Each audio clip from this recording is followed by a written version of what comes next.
What is good, guys? It's Ray J back with another video, and in this one I want to break down what's happening with Tesla, SPY, Nvda, the QQQ, and a couple of other tickers. I'm going to break down some very important things coming out for the markets. So we have Jerome Powell giving another speech later on for today. Not to mention big news about Tesla and its market share, because I'm starting to see a lot of new headlines coming out. But before I begin the doubles information, before I get into any more details, let me just mention a couple of things.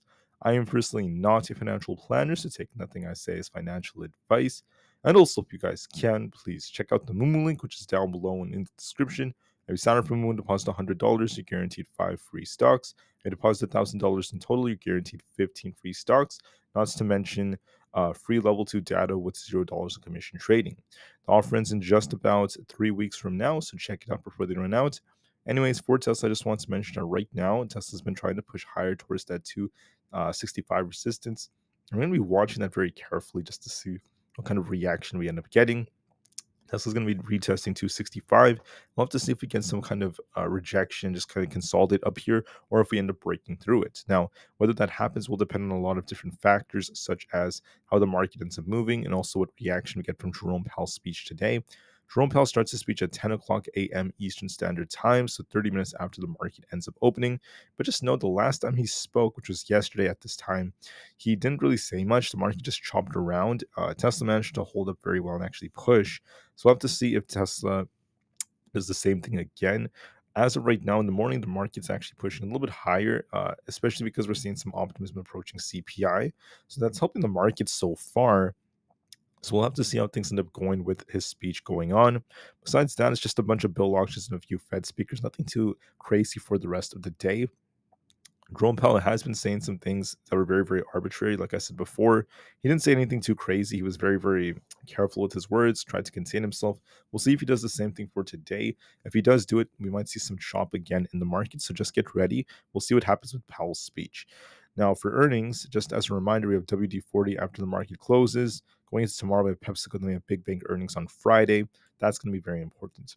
Now, I'm seeing a lot of news right over here about how Tesla's share of the US EV market is falling below 50%. It's been on a bit of a downtrend right here. You guys can see this, at least as of recently.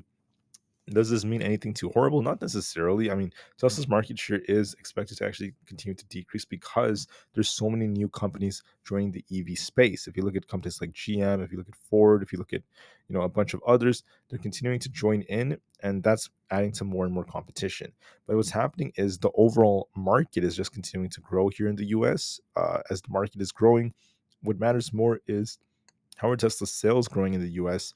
Are they continuing to increase and will they continue to grow? The answer is, as of right now, yes, they're continuing to grow very, very nicely. We're on an uptrend in the US. That's what I'm more concerned about is Tesla's sales relative to its previous sales growing. I'm not really too worried about comparing it to other car companies. Tesla is the number one EV car company in the US, and it's going to continue to be this way for many, many years to come. But their market share decreases only because there's a lot more players entering the game. The whole market is becoming competitive. So that's what's basically going on.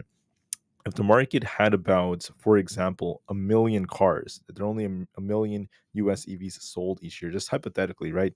Just having a 50% share would be like 500,000. But if the market grows to about, let's just say, 3 million, and Tesla has a little bit less than that, that's still over, 1.4, 1.5 million in their total sales. So that's the reason why you shouldn't solely just look at that number. Their share in the US market is also dependent on other things. Just want to make that very clear. Bill Gross is also saying that Tesla is the new meme stock. So he had a very, very different view of Tesla. He's basically saying that Tesla's a very speculative play amongst retail investors. It's acting like a meme stock, and it's not actually looking at fundamentals. The fundamentals are sagging, but the share price is just straight up going up. The thing he has to account for is AI and the fact that there's a lot of excitement about Tesla's growth, the robotaxi, and a lot of other factors. He never mentioned a lot of those things. He was just talking about how it's like a meme stock compared to GameStop, which I don't really agree with. I still think Tesla has upside potential because of the fact that there's so much going on with it. And I don't think that his argument was very sufficient. But he does have somewhat of a point over the fact that It runs similar to a lot of meme stocks in a way because it does have very, very vertical moves to the upside. So that's something I just wanted to call out. There's also some talk coming out about how Tesla's energy business is growing like crazy. This could be a big driver of their profits over time, and that's going to be very, very big. So you can actually see how during their second quarter, they actually deployed over 9.4 gigawatt hours of battery energy, the highest ever. And this is going to continue to grow. So this is becoming a big business for them, and this is going to be very, very huge. It's also going to power excuse me, thousands of homes. So that's very, very big. We're going to be looking for more revenue. Excuse me, guys. And $1.6 billion in revenue for its energy storage business. So it's going to continue to grow as time goes on and be a very, very nice factor. So I just wanted to call that out. As far as Tesla goes, what do I see for the future? I think Tesla's going to be retesting 265 very, very soon. We'll have to see if that breaks or not. If we do break it, I'll be looking for basically 269, 272, and then 275 as resistance levels. If we were to break down, I'll be looking at 260 as key support. So if we test 265 and struggle to break through it, we could be just shuffling between 260 and 265 for some time. But if we break 265, we turn bullish and we're going to start pushing to 270, 275 like that. Just watch that very carefully on Tesla. Know that nonetheless, we're still bullish. We'll see if we consolidate a bit, then push or not. But so far, we are favoring bulls. Now, one thing that's very interesting to me is the fact that SPY was starting to contract, but only to get bought back up. So the buyers are defending us to about the level we had right over here around 557.25 or so, very close to that area. And overall, SPY is holding up quite decently. So we're going to see what the reaction is after Jerome Powell gives his speech. If we manage to break through resistance and we actually get above some key levels, I wouldn't be surprised if SPY starts breaking out even higher. Let's see what the reaction is during his speech, though. We have support at 556.3, 556, and then 557.25 is resistance and 558.3. If we break that, I think we could get very, very close to about this 560 area. That would be my potential target to the upside, getting very, very close to 560. In my opinion, SPY is looking very bullish, but be a little bit careful when Powell starts his speech. Last time he spoke yesterday, the market was very choppy, so we might see a little choppy price action.